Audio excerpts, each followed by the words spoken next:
Non-stop 100.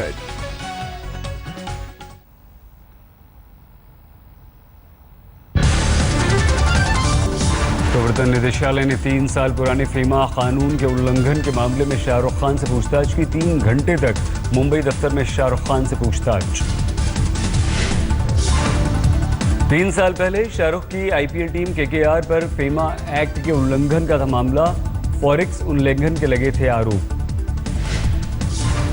करीब 90-100 करोड़ की विदेशी मुद्रा की गड़बड़ी को लेकर यह मामला। सूत्रों के अनुसार ईडी केकेआर के स्टेक होल्डर्स को भेजेगी कारण बताओ नोटिस।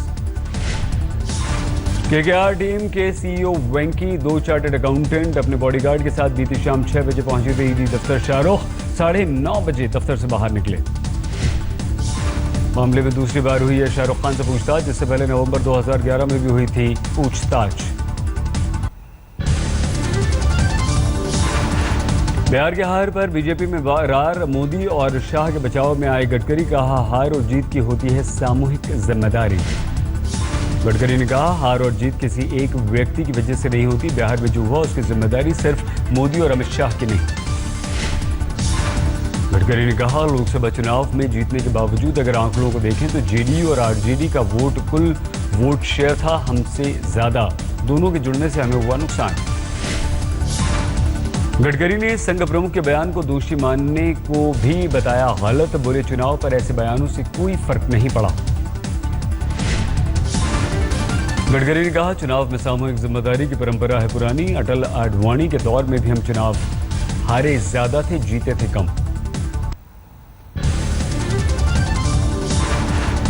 बीजेपी को पार्टी के बुजुर्ग नेताओं की चौकली की चिट्ठी भेजने पर बोले राम माधव, पार्टी में सामूहिक जिम्मेदारी की परंपरा जनसंघ के जमाने की। आज तक से बातचीत में बोले राम माधव, पहले ज्यादा चुनाव हारती थी पार्टी, अब कम हारती है चुनाव। हार की समीक्षा कर रही है पार्टी।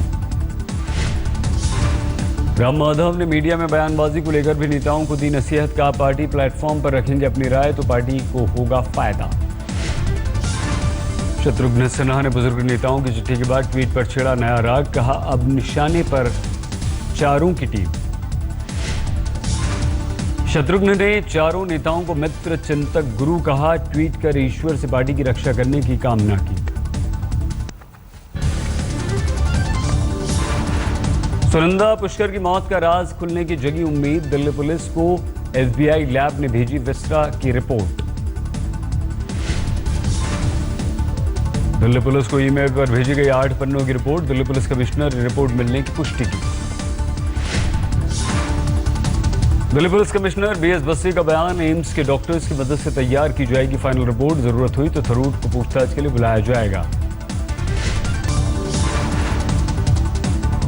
असम में उल्फा को बड़ा झटका। बांग्लादेश में अनूप चेतिया के पकड़े जाने की खबर। रात 2 बजे बांग्लादेश बॉर्डर पर भारत को सौंपा गया अनूप चेतिया। अनूप चेतिया को भारत को सौंपा जाना बड़ी कामयाबी। प्रधानमंत्री मोदी की मध्यस्थता के बाद हुआ भारत को सुपुर्दगी का फैसला। प्रधानमंत्री मोदी ने बांग्लादेशी प्रधानमंत्री का ट्वीट पर जताया धन्यवाद। रात करीब 2 बजे भारत को सौंपा गया अनूप चेतिया। अनूप चेतिया के साथ लक्ष्मी प्रसाद गोस्वामी, बाबुल शर्मा भी गिरफ्तार। अल्फा का महासचिव अनूप चेतिया और गुलाब बरुआ पर भारत में हत्या, किडनैपिंग, रंगदारी के कई मामले। बीजेपी में रूठे हुए वरिष्ठ नेताओं को बनाने की कवायद तेज। लालकृष्ण आडवाणी से मिलने पहुंचे यशवंत सिन्हा और रविशंकर प्रसाद। बीजेपी सांसद भरत सिंह ने आज तक से कहा, हम आडवाणी जी और जोशी के घर के बाहर मार्च कर करेंगे अपील, वापस लें अपना बयान। भरत सिंह ने कहा, मार्च करने पर उत्तर प्रदेश के सांसदों से हुई है हमारी बात, उम्मीद है मान जाएंगे सीनियर नेता। भरत सिंह ने कहा, इस तरह के बयानों से कमजोर होगा प्रधानमंत्री का विकास का एजेंडा। पार्टी फोरम में सबको अपनी बात कहने का है अधिकार। बीजेपी नेता विजय गोयल ने आज तक से कहा, अटल जी और आडवाणी जी से पार्टी ने बहुत कुछ सीखा, लेकिन अच्छा होता सीनियर नेता ऐसे बयान पार्टी प्लेटफॉर्म पर देते।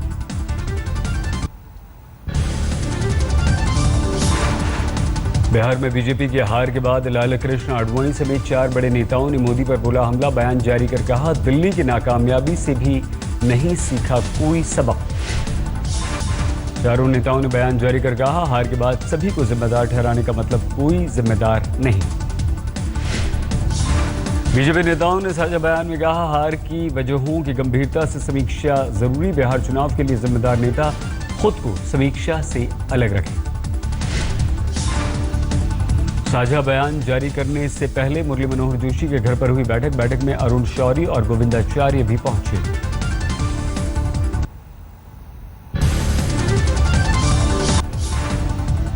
भोला सिंह का प्रधानमंत्री और अमित शाह पर निशाना। कहा, जब उन्हें शाबाशी मिलती है तो उन्हें आलोचना के लिए भी तैयार रहना चाहिए।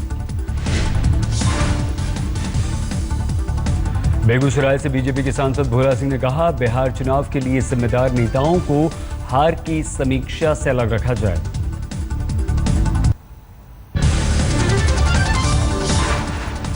झारखंड के खूंटी से बीजेपी सांसद करिया मुंडा ने भी प्रधानमंत्री और बीजेपी अध्यक्ष पर साधा निशाना। कहा, अपनी सभाओं में कुछ ऐसा बोल गए दोनों जिससे बिहार के लोगों को बुरा लगा। रक्षा मंत्री मनोहर पर्रिकर का बयान, बिहार चुनाव के दौरान हमसे रणनीति बनाने में चूक हुई, हमें गलतियों से सबक सीखना चाहिए। मनोहर पर्रिकर ने कहा, हमें बिहार में जीत का भरोसा था, लेकिन चुनाव में हार जीत तो लगी रहती है। मध्य प्रदेश के ग्वालियर पहुंचे केंद्रीय मंत्री नरेंद्र सिंह तोमर ने कहा, बिहार चुनाव के दौरान पार्टी के खिलाफ बयानबाजी करने वाले नेताओं पर पार्टी ने बनाया कार्रवाई करने का मन। बिहार में हार के बाद एनडीए के साथी अकाली दल ने भी इशारों में मोदी अमित शाह पर साधा निशाना। कहा, नेगेटिव प्रचार से नुकसान हुआ। शंकराचार्य स्वामी स्वरूपानंद सरस्वती ने भी मोदी पर बोला हमला। कहा, मोदी बिहार में प्रधानमंत्री पद की गरिमा भूल ग्रामीण महिलाओं की तरह जुबानी लड़ाई लड़ रहे थे।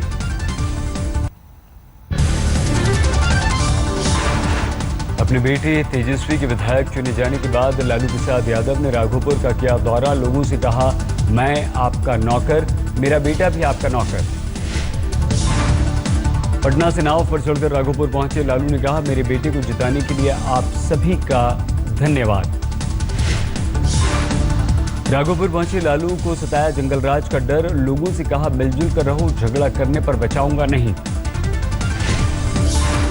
बीजेपी में मची रार के बीच नीतीश कुमार की ताजपोशी की तैयारियां। 14 नवंबर को बुलाई महागठबंधन के विधायकों की बैठक। नीतीश कुमार ने राज्यपाल रामनाथ कोविंद से की मुलाकात। मिलने के बाद मीडिया से बात करते हुए बीजेपी पर छोड़े जुबानी तीर।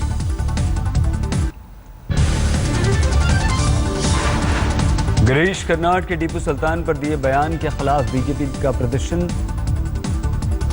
मल्लेश्वर सर्कल पर जुटे सैकड़ों कार्यकर्ता। मथुरा में उत्तर प्रदेश के पूर्व मंत्री और समाजवादी पार्टी नेता सरदार सिंह की बेटी ने फांसी लगाकर की आत्महत्या। कारणों की जांच कर रही है पुलिस। बिहार के कटिहार में फर्नीचर की दुकान में भीषण आग। पटाखों से लगी आग, कई दुकानें चपेट में, कारोबारियों का लाखों रुपए का सामान जलकर खाक। झारखंड के पलामू के चैनपुर थाना क्षेत्र में बन रहे विस्फोट, एक की मौत, एक घायल। बम बनाने के दौरान हुई घटना। हिमाचल प्रदेश के मुख्यमंत्री वीरभद्र सिंह के सराहन के महल में चोरी के मामले में पुलिस को मिली बड़ी कामयाबी। चोरी का माल बरामद, 6 गिरफ्तार। पूर्वी दिल्ली के शकरपुर में कपड़ा कारोबारी की गोली मारकर 20 लाख रुपए लूट कर फरार हुए बदमाश। कारोबारी अस्पताल में भर्ती।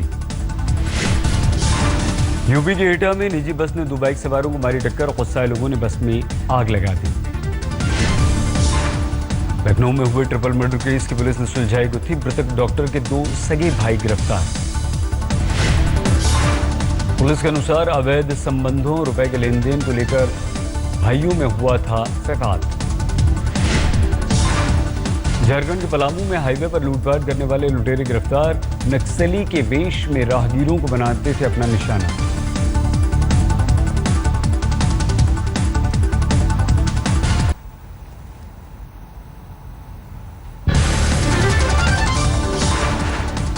पटना में महिला कांस्टेबल पर 3 बदमाशों ने किया हमला। छेड़छाड़ की कोशिश। पटना के एसएसपी विकास वैभव के अनुसार महिला कांस्टेबल ने बदमाशों से किया बहादुरी से मुकाबला, फायरिंग करते हुए भागे बदमाश। हरियाणा के गुड़गांव में सरेआम मर्डर की खौफनाक वारदात से सनसनी। बाइक सवार बदमाशों ने प्रॉपर्टी डीलर को गोली मारकर उसकी हत्या की। सीसीटीवी में कैद पूरी वारदात। दीपावली के लिए अपने जानकारों को गिफ्ट देने गया था प्रदीप। पेट्रोल पंप पर बदमाशों ने दर्जनों गोलियां चला दी। पुलिस ने किया मामला दर्ज। इटावा में ग्राम प्रधान चुनाव शुरू होने से पहले खूनी रंजिश। मंगलवार को गड्ढे से मिला एक उम्मीदवार का शव।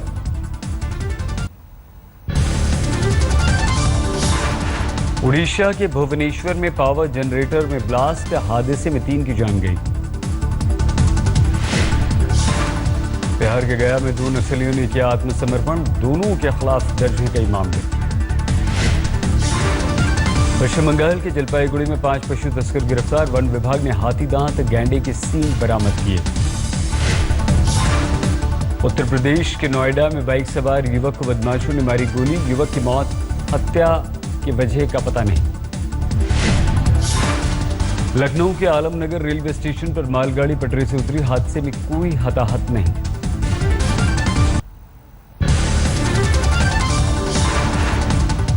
जम्मू कश्मीर के पुंछ में लोगों में दिखा दिवाली शॉपिंग का क्रेज, बाजारों में रौनक। पश्चिम बंगाल के सिलीगुड़ी में पटाखा उद्योग में आई तेजी, पटाखा बनाने वालों से सीधे संपर्क कर रहे हैं ग्राहक। दीपावली के अवसर पर रोशनी से नहाया गांधीनगर का स्वामीनारायण अक्षरधाम मंदिर। मंदिर की सजावट देखने लायक। कोलकाता में छोटी दिवाली पर लोगों में उत्साह, बच्चों से लेकर बड़ों तक ने आतिशबाजी का लुत्फ उठाया। उत्तर प्रदेश के फर्रुखाबाद में राजपूत रेजिमेंट सेंटर में मनाई गई दिवाली, भव्य आतिशबाजी हुई।